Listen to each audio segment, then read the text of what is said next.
నమస్తే ఫ్రెండ్స్, నా పేరు బండి నరేష్. నేను ఈ వీడియోలో ఐసీటెట్ ఎగ్జామ్ ఏ విధంగా పాస్ కావాలనే దాన్ని ఎక్స్ప్లెయిన్ చేయబోతున్నాను. ఈ వీడియో ద్వారా మీరు చాలా సులభంగా కూడా ఎగ్జామ్ పాస్ కావచ్చు. ఎగ్జామ్ పాస్ అవడంతో పాటు మీరు ఫ్యూచర్లో బిజినెస్ చేయడానికి కూడా ఇక్కడ నేర్చుకోబోయేటువంటి సబ్జెక్టు ఉపయోగపడుతుంది. సో ఫస్ట్ ఐసీటెట్ ఎగ్జామ్ ప్యాటర్న్ ఏ విధంగా ఉంటుంది ఏంటి అనేది ఒకసారి చూద్దాం. ఐసీ38 ఎగ్జామ్లో టోటల్ 50 క్వశ్చన్స్ ఉంటాయి. ఆ 50 క్వశ్చన్స్ కూడా మల్టిపుల్ చాయిస్ క్వశ్చన్స్ ఉంటాయి. మీకు టోటల్ టైం వచ్చేసి 60 మినిట్స్ ఉంటుంది. మీరు 18 మార్క్స్ వస్తే పాస్, ప్రమోట్ మార్క్స్తో కలుపుకొని 15 మార్క్స్ వచ్చినా కూడా క్వాలిఫై అయిపోతారు. ఈ ఎగ్జామ్లో ఎలాంటి నెగిటివ్ మార్క్స్ అనేటువంటివి ఉండదు. ఈ ఎగ్జామ్లో 90% ఫెయిల్ కావడానికి ఫస్ట్ రీజన్ ఏంటి అంటే నెగిటివ్ మార్క్స్ లేవు. 50 క్వశ్చన్స్ అటెంప్ట్ చేయలేకపోవడం వల్ల ఎక్కువ మంది ఫెయిల్ అవుతూ ఉంటారు. సో ఇది ఫస్ట్ రీజన్ ఎగ్జామ్ ఫెయిల్ కావడానికి. మీరు ఐసీటెట్ ఎగ్జామ్ కోసం అవర్స్ కొద్ది వీడియోస్, బుక్స్ కొద్ది ఐసీటెట్ ఎగ్జామ్ ప్రిపేర్ కావాల్సినటువంటి అవసరం లేదు. కేవలం ఇన్సూరెన్స్లో మీరు ఏజెంట్గా అప్లికేషన్ చేసుకున్న నాటి నుండి ఇన్సూరెన్స్ రంగంలో జరిగేటువంటి ప్రతి టాపిక్ మీద మనం డిస్కస్ చేసుకోగలిగితే చాలా ఈజీగా క్వాలిఫై కావచ్చు. ఫస్ట్ మీరు ఐసీటెట్ ఎగ్జామ్ దేనికోసం రాస్తున్నారు అంటే ఇన్సూరెన్స్ ఏజెంట్గా జాయిన్ కావడం కోసం రాస్తున్నారు. సో ఇన్సూరెన్స్ ఏజెంట్గా జాయిన్ కావాలి అనుకుంటే మీరు ఐసీ38కు అప్లై చేసుకోవాలి. సో దీనికి కావాల్సినటువంటి మినిమం అర్హత ఏంటి అంటే ఎస్ఎస్సి ఉండాలి, 18 ఇయర్స్ పూర్తి అయ్యి ఉండాలి, నెక్స్ట్ ఇండియన్ అయ్యి ఉండాలి, 25 గంటల ట్రైనింగ్ తీసుకోబడి ఉండాలి. సో ఇది బేసిక్ అర్హత. సో మీరు ఏ అప్లికేషన్ ఫామ్ ఫిల్ చేయాలి మరి అడ్వైజర్గా తీసుకోవాలి అనుకుంటే సో ఏజెంట్ నియామకానికి ఫామ్ 1A తీసుకుంటాం అప్లికేషన్. ఉమ్మడి ఏజెంట్ కోసం ఫామ్ 1B తీసుకుంటాం. రిజిగ్నేషన్ రాజీనామా కోసం ఫామ్ 1C తీసుకుంటాం. సో ఇక్కడ ఉమ్మడి ఏజెంటు అంటే ఒక ఏజెంటు ఒకే దాంట్లో కాకుండా ఇన్సూరెన్స్లో, లైఫ్ ఇన్సూరెన్స్లో మరియు జనరల్ ఇన్సూరెన్స్లో కూడా మల్టిపుల్ వాట్లలో కనుక కోడ్ ఉండాలంటే దాన్ని మనము ఉమ్మడి ఏజెంట్ అంటాము. సో మరి ఈ ఎగ్జామ్ ఎవరు కండక్ట్ చేస్తారు? ఈ ఎగ్జామ్ కండక్ట్ చేసేది III వాళ్ళు కండక్ట్ చేస్తారు. సో III అంటే ఇన్సూరెన్స్ ఇన్స్టిట్యూట్ ఆఫ్ ఇండియా. ఎగ్జామ్లో III ఫుల్ ఫామ్ కూడా అడిగారు, insurance institute of India. So మీరు ఎగ్జామ్ క్వాలిఫై అవుతారు. ఎగ్జామ్ క్వాలిఫై అయిన తర్వాతకి మీకు స్కోర్ కార్డ్ వస్తుంది. వెంటనే మీరు సిస్టమ్ మీద అన్ని మల్టిపుల్ చాయిస్ క్వశ్చన్లు సబ్మిట్ చేయగానే మీ మార్క్స్ స్కోర్ అనేటువంటి డిస్ప్లే అవుతుంది. మీరు ఎగ్జామ్ పాస్ అయిన తర్వాతకి మీకు స్కోర్ కార్డు 1 ఇయర్ వరకు వ్యాలిడిటీ అనేటువంటిది ఉంటుంది. సో ఈ 1 ఇయర్ వ్యాలిడిటీలోపు మీరు ఎప్పుడైనా కూడా లైసెన్స్ తీసుకోవచ్చు. మీరు ఎగ్జామ్ క్వాలిఫై అయిన తర్వాతకి మీరు ఏ కంపెనీ తరపున అయితే ఎగ్జామ్ రాస్తున్నారో దాంట్లో మీరు లైసెన్స్ తీసుకుంటారు. సో ఇక్కడ లైసెన్స్ ఎవరు ఇస్తారు అంటే మీకు లైసెన్స్ ఇచ్చేది IRDA, బట్ అపాయింట్మెంట్ లెటర్ నియామక పత్రం ఇచ్చేది మాత్రం ఇన్సూరెన్స్ కంపెనీ. సో ఈ 2 క్వశ్చన్స్ కూడా మనకి ఎగ్జామ్లో ప్రీవియస్గా రిపీటెడ్గా వస్తున్నాయి. ఎగ్జామ్ పాస్ అయిన తర్వాతకి లైసెన్స్ ఇచ్చేది ఎవరు అంటే IRDA, నియామక పత్రం అపాయింట్మెంట్ లెటర్ ఇచ్చేది ఎవరు అంటే ఇన్సూరెన్స్ కంపెనీ. అసలు IRDA అంటే ఏంటనేటువంటిది చూద్దాం. సో IRDA అంటే insurance regulatory and development authority of India. దీని యొక్క విధి ఏంటి అంటే IRDA అనేటువంటిది భారతదేశంలో ఇన్సూరెన్స్ రంగాన్ని పర్యవేక్షించే మరియు నియంత్రించే ఒక ఉన్నత స్థాయి సంస్థ. IRDA యొక్క ప్రాథమిక ఉద్దేశము పాలసీదారుల ప్రయోజనాలు కాపాడటము మరియు దేశంలోని ఇన్సూరెన్స్ వృద్ధిని నిర్ధారించడము. ఇన్సూరెన్స్ పరిశ్రమను నియంత్రించే విషయానికి వస్తే IRDA కేవలం లైఫ్ ఇన్సూరెన్స్ని మాత్రమే కాకుండా దేశంలో ఉన్నటువంటి జనరల్ ఇన్సూరెన్స్ కంపెనీలను కూడా చూస్తుంది. సో మనకు మొత్తము 24 లైఫ్ ఇన్సూరెన్స్ కంపెనీలు అనేటువంటివి ఉన్నవి. సో PLI అనేటువంటిది పోస్టల్ లైఫ్ ఇన్సూరెన్స్ IRDA కిందికి రాదు. సో మనకి ఈ టాపిక్ మీద ఇంతకుముందు ప్రీవియస్లో IRDA ఫుల్ ఫామ్ అడగడం జరిగింది. సో IRDA ఫుల్ ఫామ్ అంటే ఏంటి అన్నప్పుడు మీరు insurance regulatory and development authority of India అనేటువంటిది ఇవ్వాలి. కింద నేను ఒకటి ఇచ్చాను PLI, postal life insurance. So దీని మీద క్వశ్చన్ ఏమొస్తుందంటే ఫుల్ ఫామ్ అడగవచ్చు, లేదు అనుకుంటే IRDA పరిధిలోకి రానటువంటి ఇన్సూరెన్స్ సంస్థ ఏదైనా అడగవచ్చు.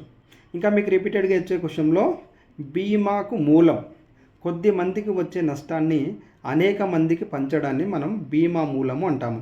ఇది కూడా మనకి ఎగ్జామ్లో రిపీటెడ్గా వస్తుంది. బీమా మూలం ఏంటి? కొద్ది మందికి వచ్చే నష్టాన్ని అనేక మందికి పంచడం. మీరు ఐసీటెట్ ఎగ్జామ్ క్వాలిఫై అయ్యారు. మీరు ఏ కంపెనీ ద్వారా అయితే రాశారో దాంట్లో ఇన్సూరెన్స్ ఏజెంట్ కోడ్ తీసుకున్నారు. మరి మీరు కోడ్ తీసుకున్న తర్వాతకి మీరు కొన్ని పాలసీల గురించి నేర్చుకుంటారు. నేర్చుకున్న తర్వాతకి ఏదైనా ఒక కస్టమర్ కాడికి పోయి మీ కంపెనీలో ఉన్నటువంటి ఒక పాలసీ గురించి ఎక్స్ప్లెయిన్ చేశారు. సో ఎక్స్ప్లెయిన్ చేసిన తర్వాతకి కస్టమర్ ఓకే, నేను ఆ పాలసీ తీసుకోవడానికి సిద్ధము అన్నప్పుడు మనం ఏం చేస్తాము, ప్రపోజల్ ఫామ్ ఫిల్ చేస్తాము. దాన్ని ఏమంటామంటే ప్రతిపాదన పత్రము అంటాము. ఇది బేసిక్. సో మనం అడ్వైజర్ కోడ్ తీసుకున్న తర్వాతకి కస్టమర్ పాలసీ యాక్సెప్ట్ చేసిన తర్వాతకి మనం చేయబోయేది ప్రపోజల్ ఫామ్ ఫిల్ చేయడము.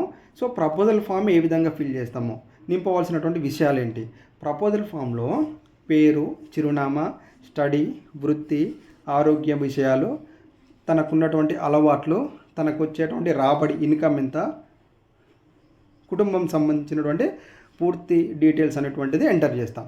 సో దీంట్లో మనకు ప్రతిపాదన పత్రంలో మనం ఏ ప్రూఫ్స్ సబ్మిట్ చేస్తాము. సో స్టాండర్డ్ ప్రూఫ్స్ ఏంటి, నాన్ స్టాండర్డ్ ప్రూఫ్స్ ఏంటి. సో మనం స్టాండర్డ్ ప్రూఫ్ కింద తీసుకుంటే ఉదాహరణకు డేట్ ఆఫ్ బర్త్ ఇస్తాము. దానికోసం స్టాండర్డ్ ప్రూఫ్ కింద ఏం తీసుకుంటాం, స్కూల్ లేదా college certificate, pan card, passport, driving licence, municipal certificate, baptism certificate, రక్షణ శాఖ జారీ చేసిన ఐడి కార్డు, ఇవన్నీ కూడా స్టాండర్డ్ ప్రూఫ్స్. మరి నాన్ స్టాండర్డ్ ప్రూఫ్స్ ఏమొస్తుంది అంటే జాతక చక్రము, రేషన్ కార్డు, స్వీయ ప్రకటన, గ్రామ పంచాయతీ ఇచ్చేటువంటి సర్టిఫికేట్, ఇవన్నీ కూడా నాన్ స్టాండర్డ్ ప్రూఫ్ కింద వస్తాయి. సో ఎగ్జామ్లో స్టాండర్డ్ ప్రూఫ్స్ ఏంటి అని అడిగినప్పుడు మనం లెఫ్ట్ సైడ్ ఉన్నవి, నాన్ స్టాండర్డ్ అంటే రైట్ సైడ్ ఉన్న వాటిని మెన్షన్ చేయాల్సి ఉంటుంది. సో మనము ప్రపోజల్ ఫామ్ మొత్తం ఫిల్ చేసాము. ఆ ఫిల్ చేసిన దాని మీద ఒక క్వశ్చన్ వస్తుంది రిపీటెడ్గా. సో ప్రతిపాదన పత్రము ఎవరు నింపాలి, కింద ఆప్షన్స్ ఏబిసిడిలో ఏజెంట్ నింపాలి, కస్టమర్ నింపాలి, లేదు అంటే బ్రాంచ్ మేనేజర్ నింపాలి, లేదు అంటే ఆఫీస్ స్టాఫ్ నింపాలని ఆ విధంగా ఒక 4 క్వశ్చన్స్ అడిగినప్పుడు మీరు పెట్టవలసింది కస్టమరు. చాలామంది ఏజెంట్ అనే ఆప్షన్ మీద టిక్ చేసేస్తారు.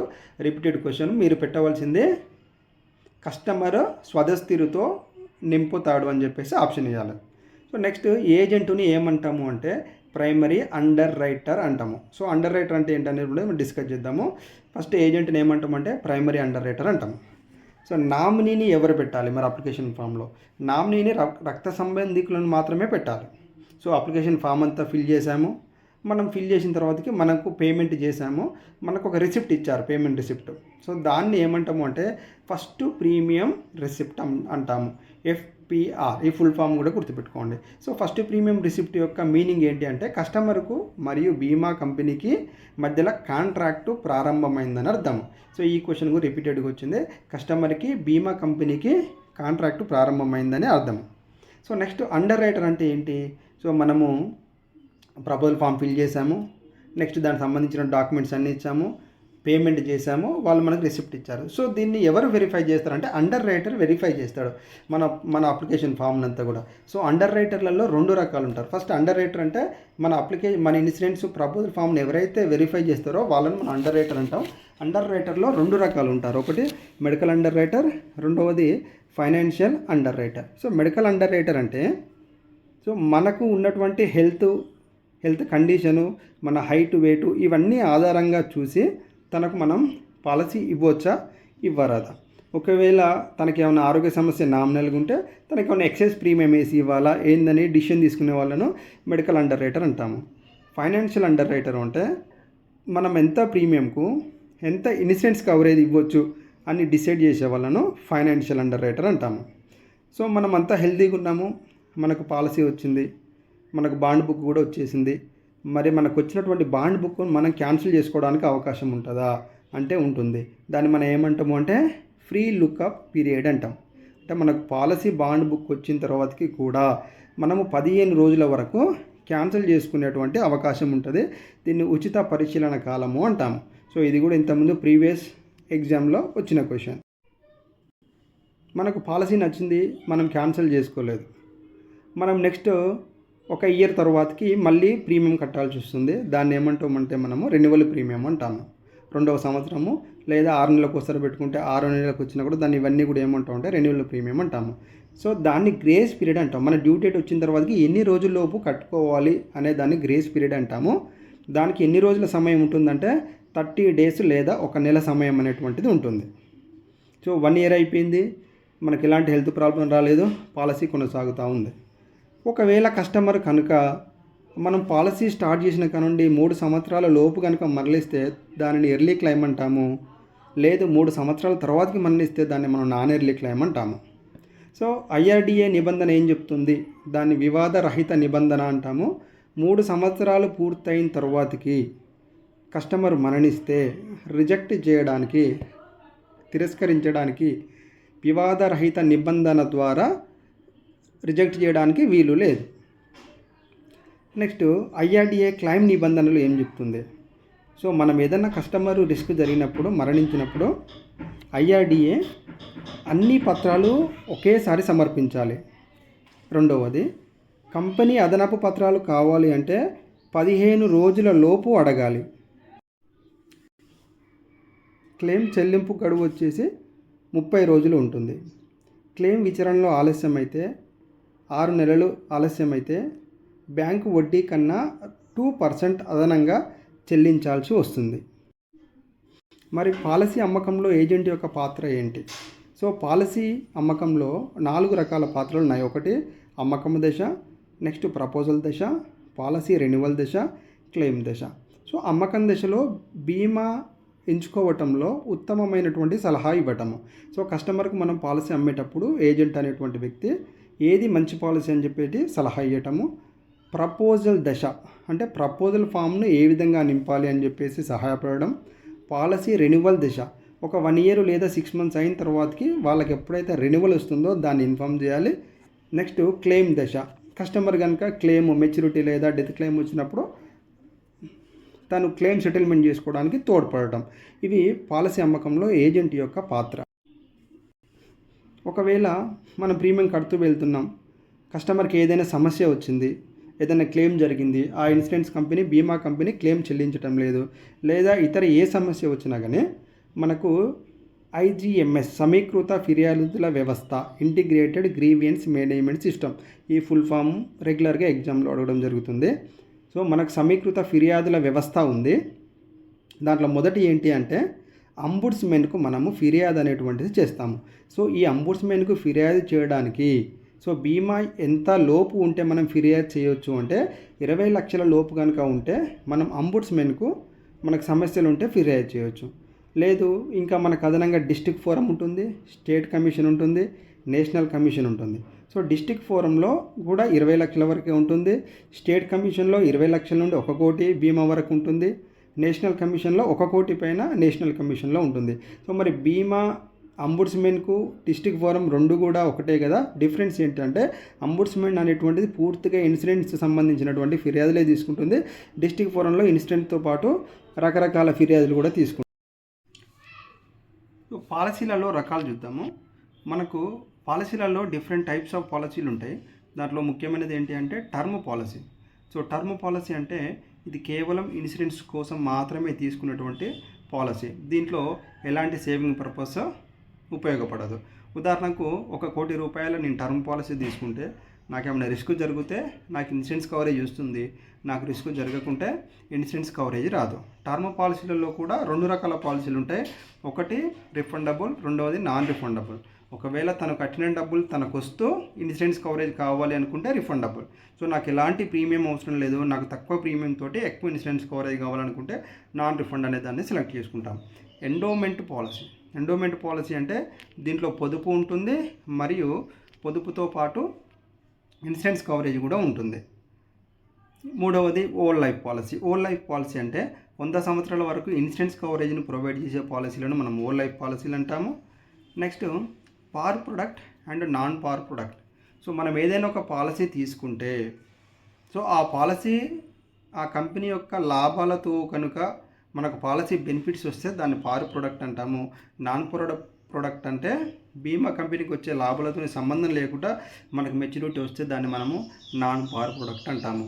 ఇంకా ఎగ్జామ్లో రిపీటెడ్గా వచ్చేది యూలిప్ పాలసీలు. యూలిప్ పాలసీలు అంటే unit linked insurance policy. So unit linked insurance పాలసీలో కస్టమరు కట్టేటువంటి ప్రీమియంను ఈక్విటీ షేర్స్లో లేదా గవర్నమెంట్ బాండ్స్లో పెట్టుబడి పెడతారు. సో ఇక్కడ రిటర్న్స్ అనేదానికి కంపెనీ ఎలాంటి గ్యారంటీ అనేటువంటిది ఇవ్వదు. మరి మెచ్యూరిటీ ఏమొస్తుందంటే ఫండ్ వాల్యూ అనేటువంటిది మెచ్యూరిటీ కింద వస్తుంది.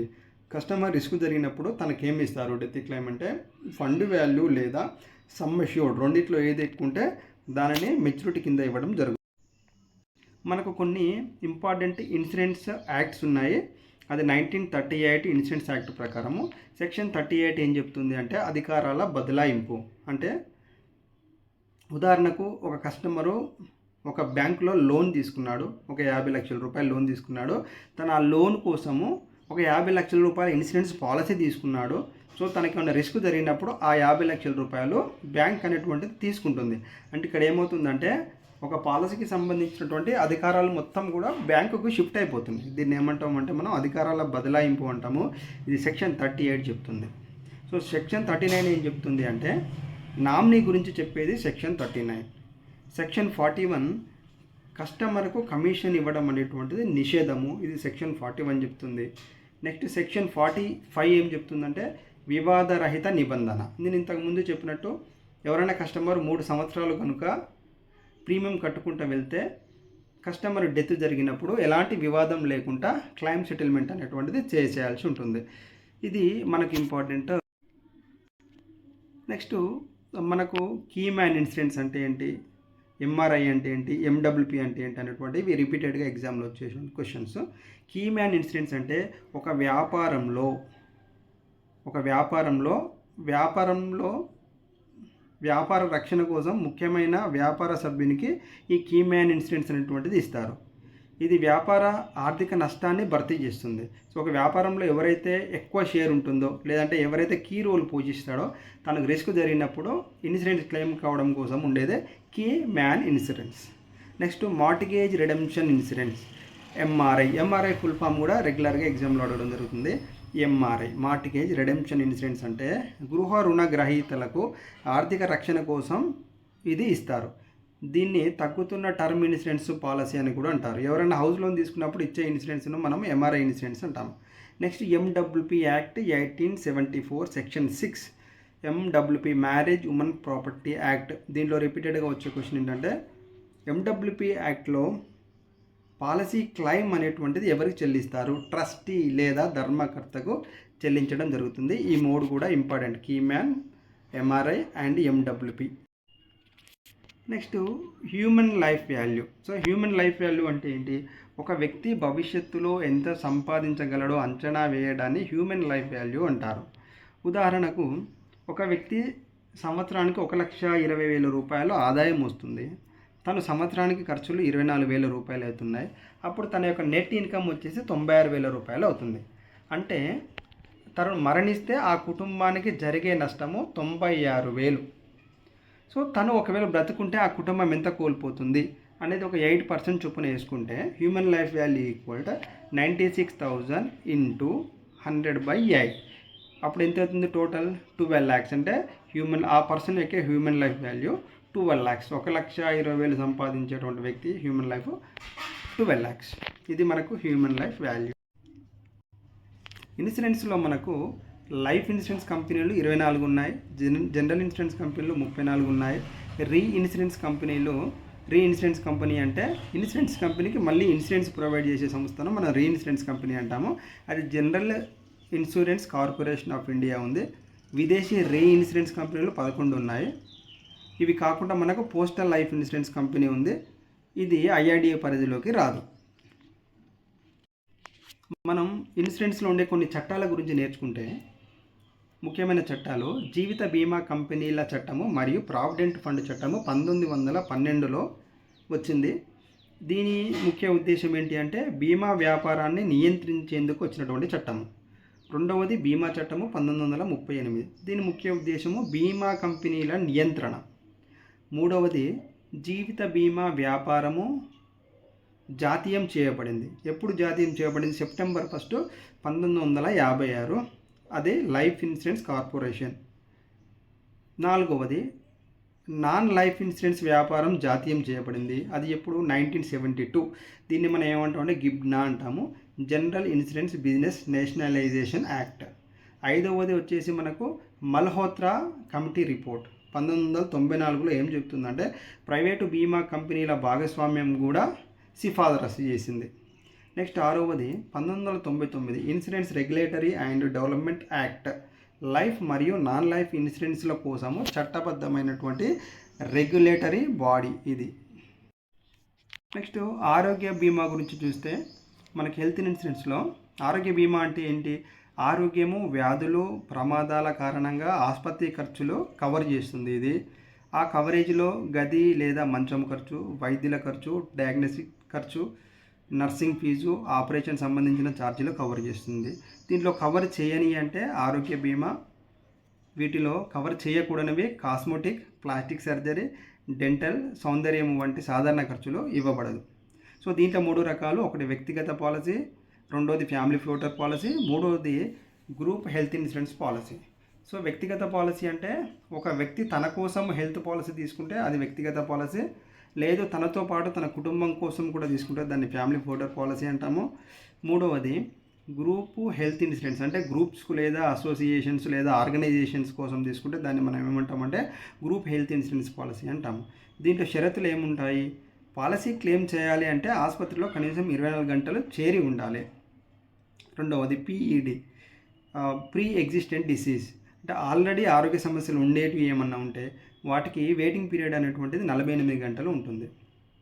అబ్రివేషన్స్లో టీపీఏ అంటే ఏంటి అని వస్తుంది, థర్డ్ పార్టీ అడ్మినిస్ట్రేటర్.